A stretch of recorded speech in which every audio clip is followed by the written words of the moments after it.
Now, what I want you to notice there is that the dog was licking his lips constantly as he was there against the door. He was trapped. He had nowhere to go. Licking those lips, the growling, high stress. He wanted out of there. As long as I didn't go near him, he was just going to avoid the conflict.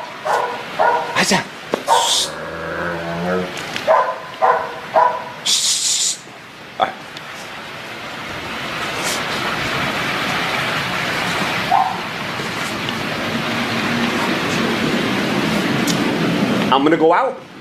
Let both out at the same time. Okay?